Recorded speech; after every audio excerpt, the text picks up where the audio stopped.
ঢাকায় mega star Shakib Khan অনেকের মতে ২৬ বছর ধরে সিনেমায় কাজ করে যিনি উপহার দিয়েছেন একের পর এক হিট ছবি, তাকে তো মেগা স্টার বলাই যায়। তবে এই মেগা স্টার শব্দটি নিয়ে আপত্তি জানালেন আরেক বর্ষিয়ান অভিনেতা জাহিদ হাসান।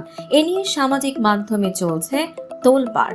সম্প্রতি একটি গণমাধ্যমের লাইভ টক শোতে ঈদের সিনেমা উৎসব নিয়ে কথা বলতে গিয়ে জাহিদ হাসান বলেন, আমাদের এখানে তাণ্ডব সিনেমাকে আলাদা ধরা হয় শাকিব খানের জন্য। তাকে শুধু শাকিব খান বলা হয় না, বলা হয় মেগা স্টার শাকিব খান। অন্য সবাইকে বলা হয় চিত্রনায়ক। কেন? এটা বুঝি না। সে তো একজন অভিনেতা, তাকে আগেই একটা ট্যাগ লাগিয়ে দেয়া হয়। এটা তার জন্য কতটা ভালো হচ্ছে বা মন্দ হচ্ছে জানি না, তবে শব্দটা কানে লাগে। এবার ঈদে মুক্তি পেয়েছে শাকিব খানের তাণ্ডব ও জাহিদ হাসানের উৎসব সহ ৬টি সিনেমা। প্রথম দিকে তাণ্ডব নিয়ে হাইপ থাকলেও চতুর্থ সপ্তাহে গিয়ে উৎসব বক্স অফিসে তাণ্ডবকে ছাড়িয়ে গেছে।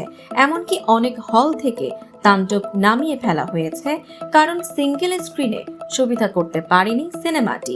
এই প্রসঙ্গে জাহিদ হাসান বলেন, শেক্সপিয়রের একটা কথা আছে, কোনো কিছু হওয়া বড় ব্যাপার না, কোনো কিছু হয়ে থাকাটা বড় ব্যাপার। আমি বলছি এতগুলো হল পেয়েছি, কিন্তু শেষ পর্যন্ত সেটি আর থাকছে না। এটা কিন্তু অপমানজনক। যতটা বিনয়ীভাবে এগোনো যায় ততটাই ভালো। তবে শেষ পর্যন্ত জাহিদ হাসান এও বলেন, উৎসব, তাণ্ডব, এশা মার্ডার, ইনসাফ সব সিনেমাই আমাদের। আমরা চাই প্রতিটি সিনেমা ভালো চলুক, দর্শক ফিরে আসুক সিনেমা হলে। একজন অভিনেতার চোখে সিনেমা মানে কেবল প্রতিযোগিতা নয়, সম্মিলিত উদযাপন। সেটাই যেন মনে করিয়ে দিলেন জাহিদ হাসান। আপনার মন্তব্য কমেন্ট বক্সে জানান। সাম্প্রতিক ও চমকপ্রদ সব খবর পেতে ফলো করুন আমাদের ফেসবুক পেজ CB24 টিভি এবং সাবস্ক্রাইব করুন YouTube channel CB24 TV official.